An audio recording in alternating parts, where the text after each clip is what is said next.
ધમ્મો મંગલમુક્તિઠ્ઠમ અહિંસા સંયમોતવો દેવાવિતમ નમનસંતિ જસ્સ ધમ્મે સયામણો. પર્વાધિરાજ પર્યુષણના આજના ત્રીજા દિવસે એની આધારશિલા સમાન એક ભાવનાનો વિચાર કરીએ. એ ભાવના છે અહિંસા. અને એ અહિંસાની એટલી સૂક્ષ્મતા છે, એટલી વ્યાપકતા છે કે એને પરિણામે આ ધર્મે જગતને એક નવું દર્શન આપ્યું છે. ભગવાન મહાવીર સ્વામીનો અંતિમ ઉપદેશ ધરાવતા શ્રી ઉત્તરાધ્યયન સૂત્ર નામના આગમના 6 અધ્યાયની 6ઠ્ઠી ગાથાનું સ્મરણ કરીએ. એમાં કહ્યું છે, સર્વ સ્થળે સર્વને પોતાની જેમ જોઈને, સર્વ પ્રાણીઓને પોતાનો પ્રાણ પ્રિય છે એમ સમજીને, ભય અને વેરથી વિરમીને એટલે દૂર થઈને કોઈ પણ પ્રાણીની હિંસા કરવી નહીં. જેમ આપણો જીવ એમ બીજાનો જીવ. જેમ આપણને સુખ પ્રાપ્ત થાય અમુક રીતે, એમ બીજાને પણ સુખ પ્રાપ્ત થાય અમુક રીતે. જે ઘટનાથી આપણને દુઃખ થાય, આપણને ત્રાસ થાય, આપણે જેમાં હિંસાનો અનુભવ કરીએ, જેમાં ત્રાસનો અનુભવ કરીએ, જેમાં હત્યાનો અનુભવ કરીએ, એ જ અનુભવ બીજી વ્યક્તિને પણ થતો હોય છે. ત્યારે અહિંસા એ પોતાની જાતથી બહાર નીકળીને બીજાને જોવાની, સમજવાની, જાણવાની, અનુભવવાની, અનુકંપાની દૃષ્ટિ આપે છે.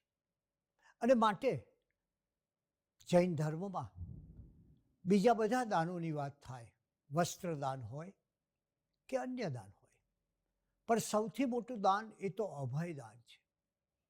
અને તમે વિચાર કરો કે આ અહિંસાના સૂત્રને જગતે અપનાવ્યું હોત, અથવા તો આપણે, જગતની વાત દૂર રહી, પણ આપણે જગતમાં આ સૂત્રની ભાવનાઓ સાકાર કરી શક્યા હોત તો માનવજાતને કદાચ સાર્સ, ઇબોલા કે કોરોના જેવી મહામારીનો ભોગ બનવું પડ્યું ન હોત. કારણ એના મૂળમાં પ્રાણી હત્યા રહી હતી. માટે ઇરિયાવહી સૂત્રની સૂક્ષ્મતાનો જો આપણે જગતને અહેસાસ કરાવ્યો હોત તો આ દુનિયાની આવી કફોડી હાલત થઈ ન હોત. વળી ઇરિયાવહી કુલક ગ્રંથ તો કહે છે, શું કહે છે? બહુ સરસ કહે છે, જેઓ શુદ્ધ અંતઃકરણથી અખિલ બ્રહ્માંડ અહીં જૈન દર્શને જે જોયું છે તે એ છે કે માત્ર પ્રાણી નહીં, પણ પ્રાણી, પશુ, પક્ષી, પંખી, વાયુ, આ સઘળાની એને ચિંતા કરી છે. અખિલ બ્રહ્માંડના તમામ જીવો પ્રત્યે કરેલા મારા અપરાધોની ક્ષમા માગે છે. એને મિચ્છામિ દુક્કડમ દે છે. તે ભવદુઃખ છેદીને કાળક્રમે જે આવું કરે છે તે ભવદુઃખ છેદીને કાળક્રમે મોક્ષનું અક્ષય અને અવ્યાબાધ સુખ પામે છે. આ રીતે જૈન ધર્મનો સમગ્ર જીવ વિચાર અત્યંત વિશિષ્ટ છે. એ જીવ વિચારમાંથી જાગે છે જૈણા. એ જીવ વિચારમાંથી સર્જાય છે અહિંસા. એ જીવ વિચારમાંથી પ્રગટે છે જીવદયા. અને એટલે જ એકવાર બીબીસીના નેચરલ હિસ્ટ્રી યુનિટના દિગ્દર્શક જ્હોન ગાયનરે મેન એન્ડ એનિમલ નામની બીબીસી માટે 4 ભાગમાં દસ્તાવેજી ફિલ્મ તૈયાર કરી. એમણે 40 દેશોમાં ફરીને બહુ માર્મિક રીતે માણસ અને પ્રાણી વચ્ચેના સંબંધો એની વાત કરી. જે દસ્તાવેજી ચિત્ર 4 ભાગમાં તૈયાર કર્યું. એ ભારત આવ્યા અને પછી એમણે કહ્યું, અરે મારે તો જીવાતખાનાનું ફિલ્મિંગ કરવું છે. અને મને આશ્ચર્ય થયું કે આને વળી જીવાતખાનાનો ખ્યાલ ક્યાંથી?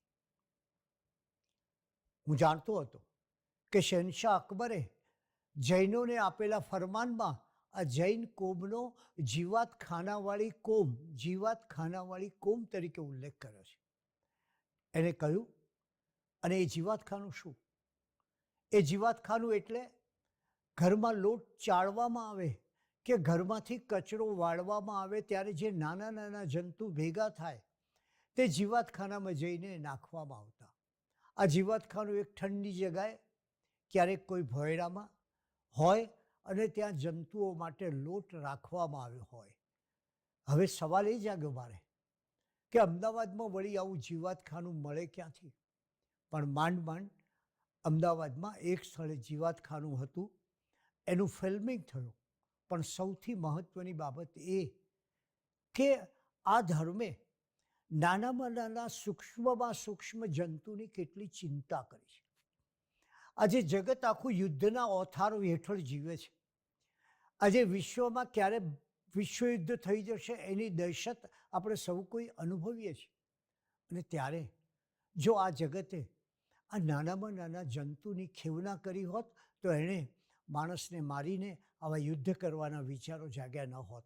પણ ખેર, એ જ્હોન ગાયનરે આખું એ ફિલ્મિંગ કર્યા પછી, એનું કાર્ય પૂર્ણ થયા પછી કહ્યું કે માણસ અને પ્રાણી વચ્ચેના સંબંધોનો શ્રેષ્ઠ ઉકેલ જૈન ધર્મએ આપ્યો છે. અને એ કલ્પના કરો તમે, એ અહિંસાની કલ્પના કરો, એ અભયદાનની કલ્પના કરો. વિક્રમ સંવત 1639ના જેઠવદ 13ને શુક્રવારે આચાર્ય શ્રી હીર વિજય સુરીજી શહેનશાહ અકબરને મળે છે. અને ત્યારે એ મહેલના કિંમતી ગાલીચા પર ચાલવાની ના પાડે છે. શા માટે? અકબરને આશ્ચર્ય થાય છે.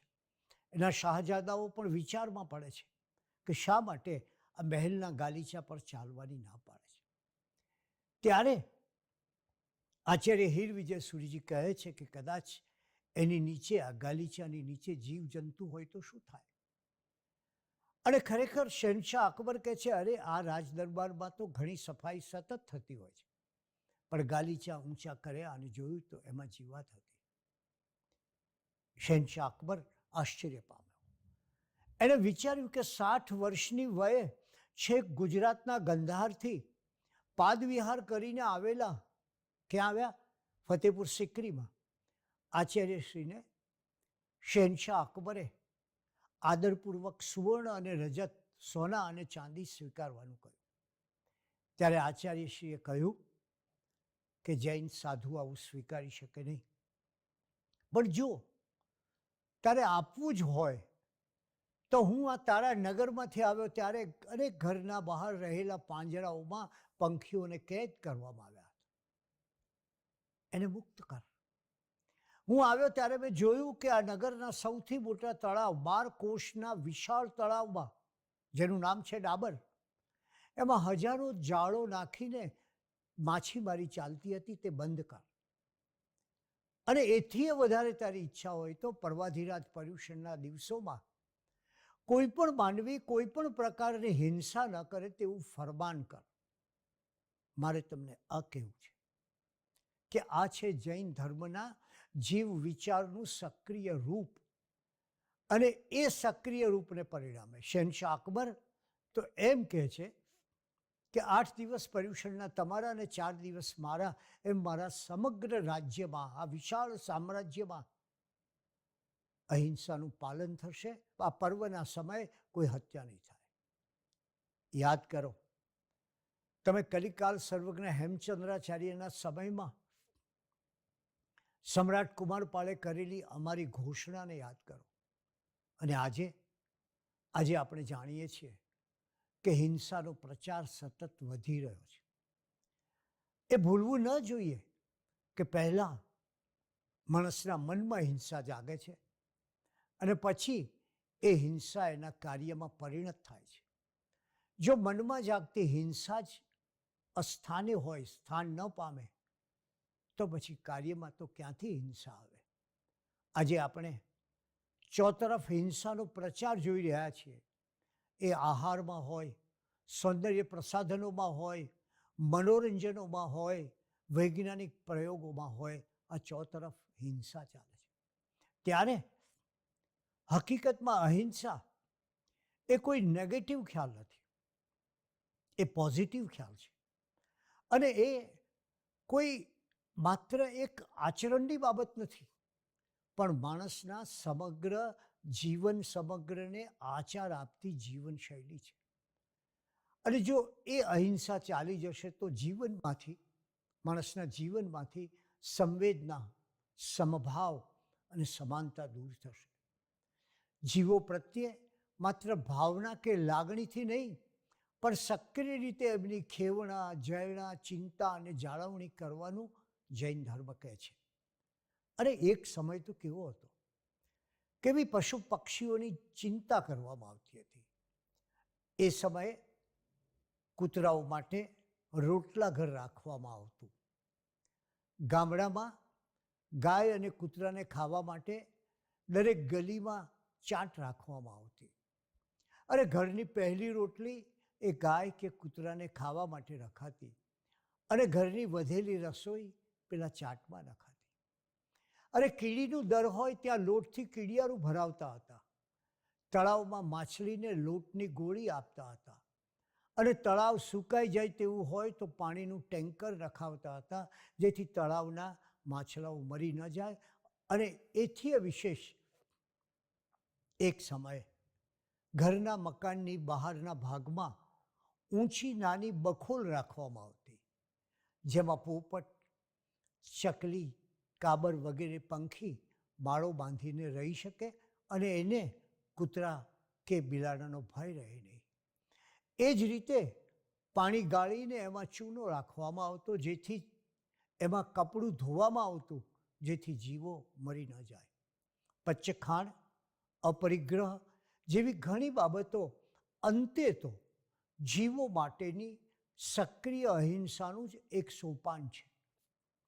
પર્વાધિરાજ પર્યુષણના આ દિવસોમાં આપણે જાણીએ છીએ કે જીવ માત્રને અભય આપવાનું હોય છે. અને ત્યારે આપણે એને વિચારમાં અને આચારમાં સ્થાપીને જગતને ભવિષ્યની કેટલીય મહામારીઓમાંથી ઉગારી શકીએ, હત્યા કરતા માનવીને રોકી શકીએ, માણસના ચિત્તમાં રહેલા ગુસ્સા, વેર, ક્રોધ એને પણ અટકાવી શકીએ.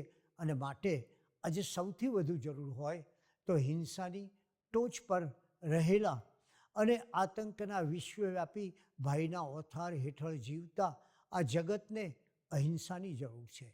જો ક્યાં તો માણસ એ યુદ્ધમાં દોરવાઈ જશે અને પોતાનો સર્વનાશ કરશે, અને ક્યાં તો એ જૈન ધર્મની એક અહિંસાની દેવીની સુંદર મૂર્તિ રચનાર એવા ધર્મની અહિંસાની સર્વવ્યાપી ભાવનાઓ પ્રસરાવશે. અન્ય ધર્મોએ અવશ્ય અહિંસાની વાત તો કરી જ છે, પરંતુ જૈન ધર્મમાં વિશેષપણે સૂક્ષ્મ, વ્યાપક અને સમષ્ટિલક્ષી દ્રષ્ટિથી વિચારણા કરવામાં આવી છે. જૈન ધર્મ કહે છે કે અહિંસાનો ઉદ્ગમ સાત્વિક વિચારણા અને પ્રત્યક્ષ અનુભવમાંથી થાય છે. અને તેથી આ અહિંસા કેવી છે? આકાશ જેટલી સમગ્ર માનવજાતને છવાઈ લેતી વિશાળતા ધરાવે છે. એમાં બધા જીવોની સમાનતાના સિદ્ધાંતમાંથી બધા જીવો સમાન છે, અહિંસાનો આવિષ્કાર થયો છે.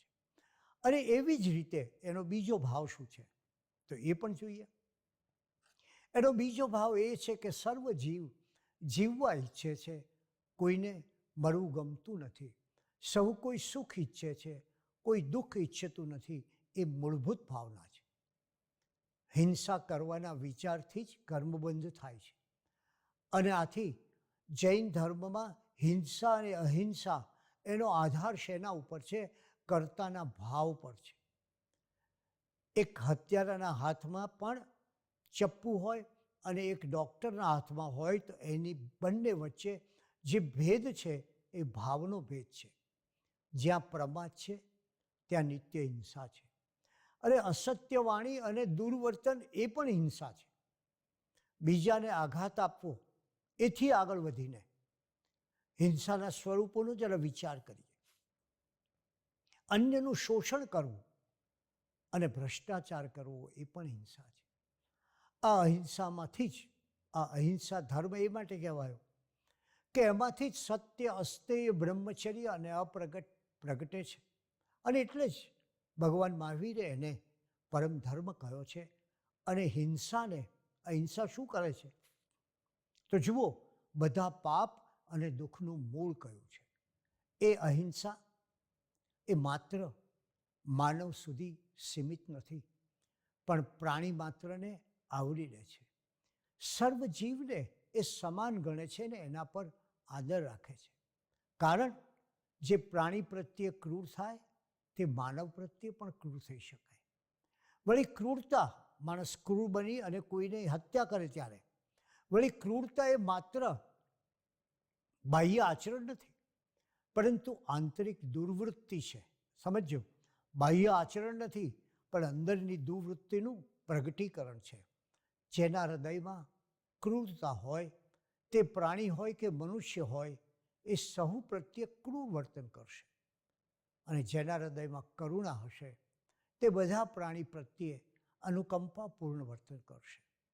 એક બીજી વાત અહિંસાની છે કે જૈન ધર્મ પુનર્જન્મમાં માને છે, જેમ હિન્દુ ધર્મ પણ માને છે. એમ કહે છે જૈન ધર્મ કે જીવ આજે એક યોનિમાં હોય તે કાલે બીજી યોનિમાં પણ હોય. આજે અશ્વ હોય તે પછીના જન્મે મનુષ્ય હોય. અને આવું હોવાથી મનુષ્યને, મનુષ્યેતર પ્રાણી સૃષ્ટિને દુઃખ આપવાનો લેશ માત્ર અધિકાર નથી. સંસારના સર્વ પ્રાણીઓ પ્રત્યે, પછી તે શત્રુ હોય કે મિત્ર, સમભાવથી વર્તવું જોઈએ. અને એટલે જ આગમશાસ્ત્રો કહે છે, મેરુ પર્વતથી ઊંચું અને આકાશથી વિશાળ જગતમાં કશું નથી. એવી જ રીતે જગતમાં અહિંસા સમાન બીજો કોઈ ધર્મ નથી.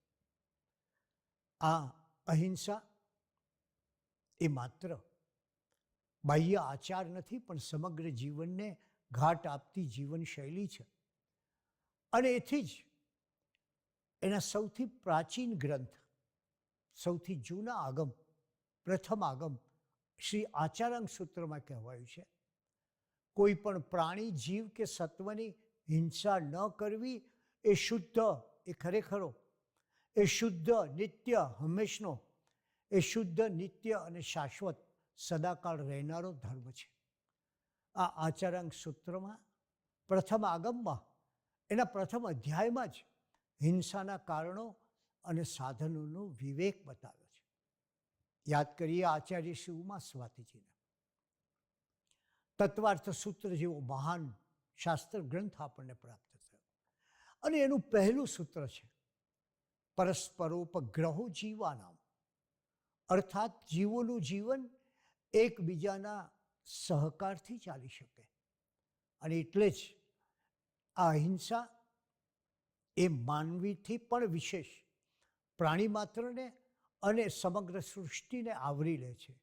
એટલે કે આ અહિંસા એ યુનિટી ઓફ લાઈફ, જીવનની એકતામાં માને છે. ભગવાન મહાવીરની સૂક્ષ્મ અહિંસાના સૂત્રને આજના માનવીએ વ્યક્તિગત જીવનમાં ઉતારવાનું રહેશે. એ માત્ર કોઈની હત્યા કરવી ત્યાં સુધી સીમિત નથી, કોઈનું શોષણ કરવું એમાં પણ હિંસા છે. માત્ર રક્તપાત એ હિંસા નથી, પણ કોઈ ખોટું પગલું ભરવું એ પણ હિંસા છે. કારણ જૈન દર્શન એ અખંડિતતાનો, આચરણનો અને સમગ્રતાનો આધાર રાખે છે. ટોટાલિટીમાં ધર્મ હોવો જોઈએ. ખંડિત નહીં, પણ અખંડિત આચરણ અને ભાવનાનો ધર્મ છે. અને તેથી એ કીડી મકોડાને બચાવે અને માણસનું શોષણ કરે તે ન ચાલે. વળી અહિંસાની ભાવના માત્ર રસોડા પૂરતી મર્યાદિત નથી. એ ચોક્કસ ભક્ષ્ય અભક્ષ્યના વિચારનો વિચાર કરે છે, પરંતુ એથી આગળ વધીને આ અહિંસાની ભાવના એ પ્રેમ અને અનુકંપાની સક્રિયતા સાથે, પ્રેમ બીજાને આપવાની ભાવના, અનુકંપા બીજા પ્રત્યે કરુણાની ભાવના, એ રીતે જીવનમાં પાંગરવી જોઈએ. આમ આજે આપણે સક્રિય અહિંસાનો વિચાર કરીએ, નિષ્ક્રિય નહીં. અને એટલે જ આવી સક્રિય અહિંસાની ઘટના આપણે જાણીએ છીએ કે ભગવાન મહાવીરને વિના કારણે દંશ દેનારા ક્રોધી સર્પ સુધી લઈ ગયા હતા, અને છતાંય એની સાથેના વર્તનમાં એમનું વિશ્વ વાત્સલ્ય લેશ માત્ર પણ ઓછું થયું ન હતું. આમ અહિંસા એક જરા સૂક્ષ્મતાથી જોઈએ. મેં આપને કહ્યું તેમ કે અહિંસા એ માત્ર ભક્ષ્ય અભક્ષ્ય પૂરતી મર્યાદિત નથી. અહિંસા એ તો સમગ્ર સૃષ્ટિ સાથે રહે છે. અહિંસાનો ભાવ એ વ્યાપક એટલો બધો છે કે અન્ય મત, બીજાનો મત, ધર્મ કે દર્શન સાથેના સહઅસ્તિત્વનું પણ એ સૂચન કરે છે. અને આથી જ મુનિ સંતબાલજીએ કહ્યું છે કે માનવ સમાજને અહિંસક સંસ્કૃતિની અને સહઅસ્તિત્વની, એકબીજાની સાથે પ્રેમથી રહેવાનું, અહિંસક સંસ્કૃતિની અને સહઅસ્તિત્વની ભેટ આપનાર જૈન ધર્મ છે. આ અહિંસામાંથી સત્ય, અસ્તેય જેવા અનેક વસ્તુઓ મળે છે, પણ એથી વધારે એનો મૂળ પાયો તો અપરિગ્રહમાં છે, ભૂલવું ન જોઈએ. અને એવી અહિંસાની ઘોષણા કદાચ જગતમાં તમે વિચાર કરો તો વર્ષો પૂર્વે ભગવાન ઋષભદેવે શ્રી શત્રુંજય તીર્થ પર રાયણ વૃક્ષની નીચેથી કરી હતી. એ પછી ગુજરાતમાં આપણે જાણીએ છીએ કે એ જ રીતે કલિકાલ સર્વજ્ઞ હેમચંદ્રાચાર્યની અમારી ઘોષણા છે. એ જ રીતે અહિંસાની એ ભાવના શ્રીમદ રાજચંદ્રજી પાસેથી મહાત્મા ગાંધીજીને પ્રાપ્ત થાય છે. આમ અહિંસાના આચારની દૃષ્ટિમાંથી જૈન ધર્મની આહાર સંબંધી ઊંડી વિચારણા પ્રગટે છે. આહારનો સંબંધ મન સાથે છે. જેવું અન્ન તેવું મન, અને એથી જ એણે આહાર અંગે જાગૃતિ રાખવાનું કહ્યું છે. એણે ઉપવાસ અને મિતાહારનો પણ મહિમા કહ્યો છે. આજે ઉપવાસનો અને મિતાહારનો મહિમા સ્વાસ્થ્ય અને આરોગ્યના ક્ષેત્રમાં પણ સ્વીકારાયો છે. આજે ચોતરફ હિંસા પ્રવર્તે છે ત્યારે આપણે એ વિચારવું જોઈએ કે બાળકોને નાની વયથી જ અહિંસાનું પ્રશિક્ષણ આપવું જોઈએ. અને એ પ્રશિક્ષણના પાઠથી જેમ હિંસામાં સાધનો છે, બંદૂક છે, મશીન ગન છે, એમ અહિંસા પાસે પણ એવા સાધનો હોવા જોઈએ. અને એ સાધન છે સહિષ્ણુતા, સમતા, પ્રેમ, અનુકંપા, કરુણા. અને એના દ્વારા અહિંસાના પાઠ આપણે જગતને શીખવવા જોઈએ. એ આજનો ખરો ધર્મ છે. કામેમિ સબ્બ જીવે સબ્બે જીવા ખમંતુ મે મૃત્તિ મે સબ્બ ભૂએષુ વેરમ મજ્જન કે